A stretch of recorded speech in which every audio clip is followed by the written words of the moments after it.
बताया नेवी और एयरफोर्स के बारे में, टेरिटोरियल आर्मी के बारे में डिटेल बताएं गौरव। उससे पहले जरा मैं आपको ले चलता हूं इस अहम खबर की तरफ। क्या है भारत के प्रधानमंत्री के इस बयान का मतलब? भारत के प्रधानमंत्री ने क्या कहा है? प्रधानमंत्री नरेंद्र मोदी ने कहा है वक्त कम है, लक्ष्य बड़ा है। क्या मतलब है इस बात का?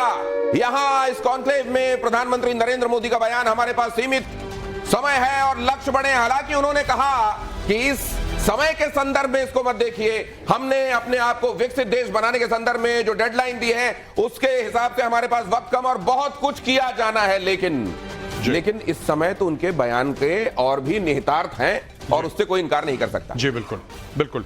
जो प्रधानमंत्री जी ने बोला है कि वक्त कम है और काम बहुत ज्यादा है, उन्होंने बोला है कि करंट सिचुएशन में आप फिट मत करना, लेकिन करंट सिचुएशन में फिट हो भी रहा है। हो रहा है बिल्कुल। अब जरा आ जाइए आर्मी की तरफ। अब इंडियन आर्मी की जहां तक बात है, इंडियन आर्मी देखिए जो पाकिस्तान के साथ हमारा जो बॉर्डर मिलता है, या वो हम इंटरनेशनल बॉर्डर बोल दें, या वो हम उसको लाइन ऑफ कंट्रोल बोल दें, ठीक है। और मैं एजीपीएल की बात, जो सियाचिन ग्लेशियर है, मैं उसकी बात नहीं कर रहा। Even those people must be on stand by, लेकिन मैं उनकी बात नहीं कर रहा हूं। तो यहां पे मोटा मोटी जो आर्मर के थ्रस्ट होते हैं ज्यादातर वो प्लेन एरिया में मिलेंगे आपको, यानी कि राजस्थान, यानी कि पंजाब, और कुछ लिमिटेड सेंस में गुजरात, कुछ लिमिटेड सेंस में पंजाब में। पाकिस्तानी पंजाब में सबसे बड़ी प्रॉब्लम क्या है मैं आपको बताता हूं। आर्मर को चाहिए खुला मैदान, टैंक्स को चाहिए खुला मैदान, कि 100-100 किलोमीटर टैंक भाग रहे हैं, धूल उड़ रही है, फायरिंग हो रही है, एक खास माहौल में टैंक्स काम करते हैं, या मैकेनाइज्ड इन्फेंट्री। यहां पे पूरा कंस्ट्रक्शन हो रखा है पाकिस्तानी साइड में, क्योंकि पॉपुलेशन का एक्सप्लोजन इतना है कि यहां पे कॉलोनीज बना रखी हैं बॉर्डर के पास, तो हो ना हो इसमें टैंक फंस सकते हैं, fighting in built up areas. ये मुश्किल चीज होती है, और इसका भी प्लान इंडियन आर्मी ने बना रखा है। लेकिन मैं सोच रहा हूं कि ऑडियंस को एक बार बता दूं कि एक तो ये चीज है, और इसके अलावा अगर आप देखेंगे पंजाब इस टैंक टेरिटरी, लेकिन पंजाब के बॉर्डर में जैसे डिचकम बंद हैं, वहां पे उसके पार अगर हम देखें इछोगेल कैनाल, उसका एक हिस्टोरिकल कॉन्टेक्स्ट है 65 और 71 का, हम उधर नहीं जाएंगे। लेकिन यहां पे Punjab and Rajasthan are basically tanks. कुछ लोअर जम्मू साइड में भी टैंक्स इस्तेमाल होते हैं, तो हमारे वहां पे ऑलरेडी हैं, तो ये लोग अंदर आ सकते हैं। इसके अलावा अगर आप सिर्फ आर्मी का चॉइस चाहें तो फिर आर्मी ये भी कर सकती है कि जैसे आपने रेड करा या आपने सर्जिकल स्ट्राइक करी। ये जो वर्ड है surgical strike, it is not part of the glossary of military terms of the Indian army. मतलब ये आपकी डिक्शनरी में ये शब्द नहीं है? नहीं, सर्जिकल स्ट्राइक नहीं है। तो फिर आया कैसे वजूद में? ये surgical strike actually American term है, और क्योंकि वो ऑपरेशन वैसे सोचा गया था जैसे अमेरिकन ने करा है, तो उसको नाम सर्जिकल स्ट्राइक दिया। ये जगह याद दिला रही है मुझको, एबटाबाद याद दिला रहा है। ये जगह, ये जो जहां हुआ था वो सर्जिकल स्ट्राइक थी। हाँ, वो बेसिकली रेड था। देखिए हम लोग जो वर्ड यूज करते हैं इंडिया में, वो रेड है। We raid areas. So how do you differentiate? मतलब किसको आप रेड कहेंगे, किसको सर्जिकल स्ट्राइक कहेंगे? It is nomenclature. It is nomenclature. One and the same thing. It is broadly speaking, by and large, हम लोग रेड बोलते हैं, बट ये वर्ड सर्जिकल स्ट्राइक तब आया। ठीक है, आगे बढ़ते हैं।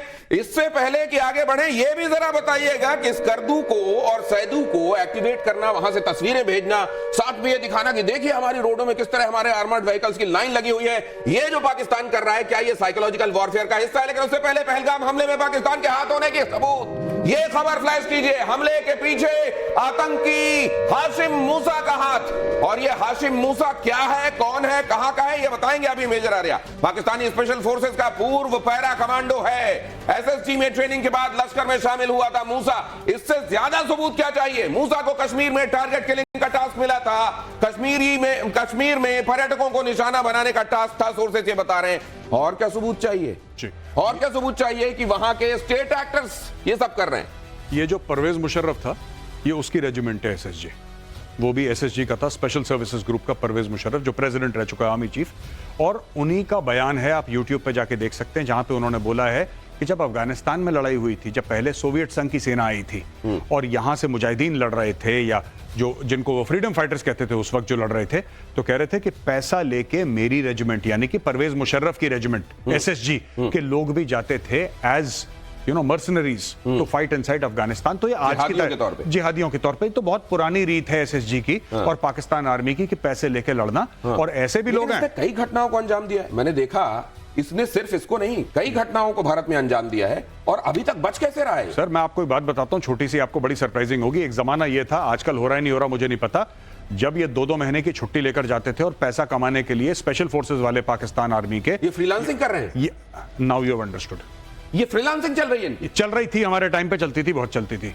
ये लोग जाते थे 2 महीने की छुट्टी, गए वहां पे 4-5 लोगों को मारा, पैसे पकड़े, वापस अपनी यूनिट ज्वाइन करा। ये बड़ा कॉमन है। परवेज मुशर्रफ का इंटरव्यू है। ये है इनका ईमान, जिस ईमान का हवाला देते हैं, पैसा, डॉलर, वो है ईमान। और इसीलिए कहा जाता है कि 3A पाकिस्तान को चलाते हैं। उसकी भी तर्जुमानी करेंगे। अगली अहम खबर देखिए, यूपी के मुख्यमंत्री योगी आदित्यनाथ का बड़ा बयान प्रतिशोध में। देखिए, पहलगाम कांड के आतंकी नहीं बचेंगे। योगी ने कहा आतंकियों को जहन्नुम में जाने के दिन बहुत जल्द आने वाले हैं। योगी आदित्यनाथ दिल्ली भी पहुंचे थे, यहां रक्षा मंत्री के साथ भी उनकी मुलाकात हुई थी। महत्वपूर्ण नेताओं के साथ मुलाकात के बाद वो पहुंचे और वहां से पाकिस्तानियों का आइडेंटिफिकेशन करके उनको वापस भेजा गया। ये इनफैक्ट पूरे देश में ड्राइव चल रही है। ये इसका असर क्या देखते हैं आप?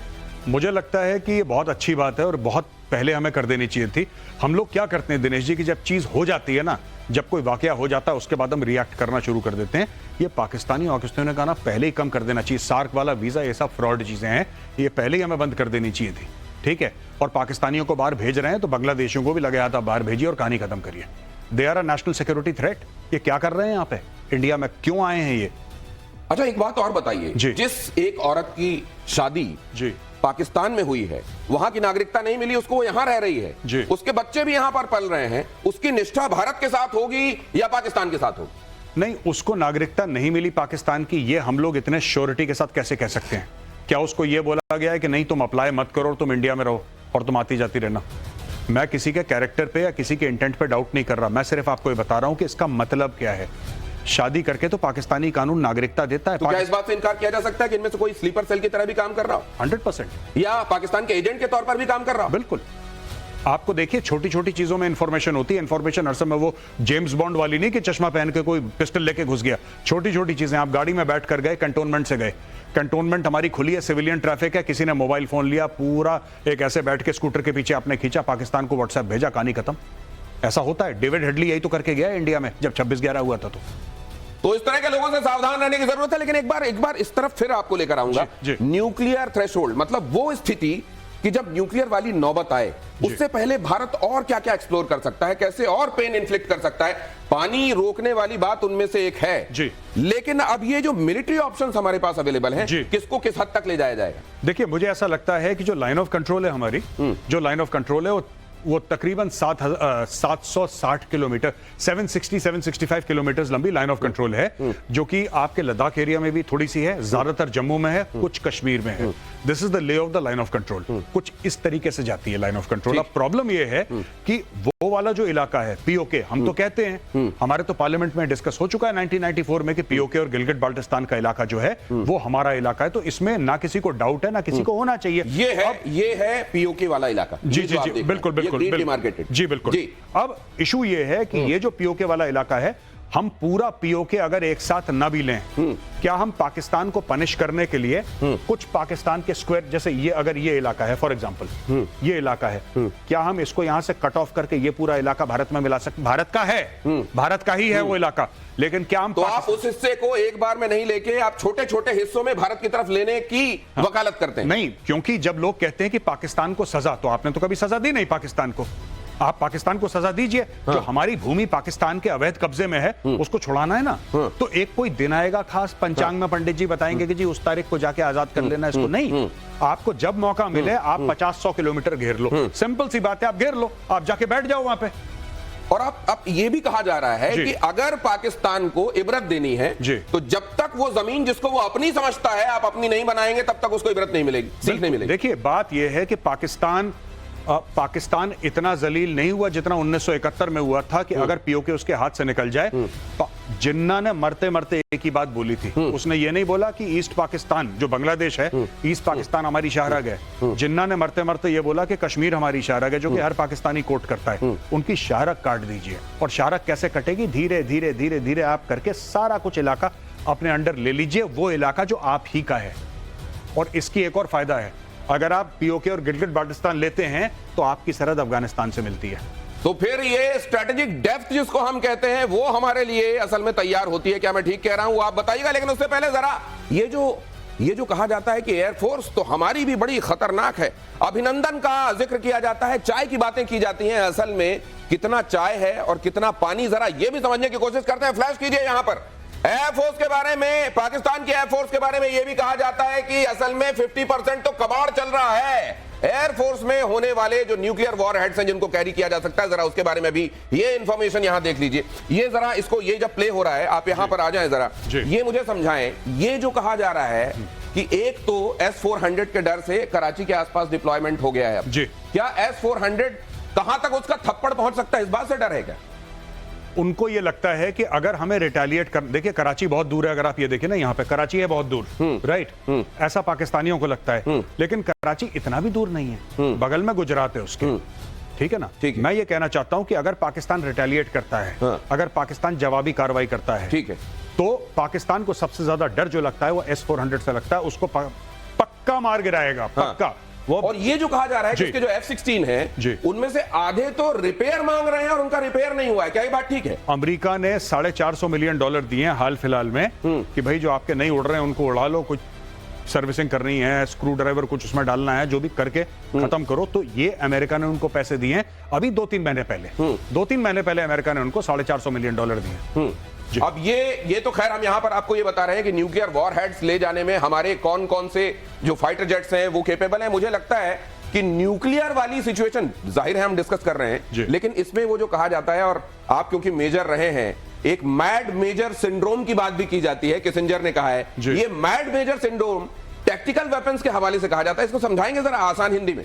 देखिए, अगर कभी आपने ज्यादा डिस्ट्रीब्यूशन कर दिया अपने न्यूक्लियर एसेट्स का, खासतौर से टैक्टिकल न्यूक्लियर, और वहां पे लड़ाई की गर्मी में किसी ने बटन दबा दिया, ये एक थ्योरी है, ऐसा नहीं होता, क्योंकि न्यूक्लियर वेपन्स की अथॉरिटी भारत में प्राइम मिनिस्टर है। तो हमारे यहाँ तो अरे वहां तो मुजाहिदीन भी हो सकता है, वहां नहीं, वहां पे मुजाहिदीन नहीं है। पाकिस्तान आर्मी में एक्चुअली आर्मी वाला ही मुजाहिदीन है, आर्मी वाला ही मुजाहिदीन है, तो कोई फर्क ही नहीं है। हाँ, तो लोग कहते हैं कि जो पाकिस्तान में बड़ी इंटरेस्टिंग चीज है, लोग कहते हैं कि पाकिस्तान अगर थोड़ा सा अगर गड़बड़ हो गई पाकिस्तान में, तो पाकिस्तान के न्यूक्लियर वेपन्स अलकायदा के हाथ में पड़ जाएंगे। वो खतरा नहीं है, खतरा यह है कि अलकायदा में विश्वास रखने वाले पाकिस्तान के जर्नल हैं, वो ऑलरेडी अलकायदा के हाथ में है। ये अगर ऐसा है तो क्या ये और भी चिंतित करने वाली बात है। लेकिन देखिए, पाकिस्तान के रक्षा मंत्री का डर एक बार फिर से सामने आया है। वो जो ये कह रहा है कि कभी भी लड़ाई हो सकती है, उसने अपना डर किस तरीके से सामने रखा है। आने वाले कुछ दिन बेहद अहम होंगे। ख्वाजा आसिफ कह रहे हैं जो होगा अगले 2-3 दिन में होगा। मतलब यहां से टेलीग्राम हो रहा है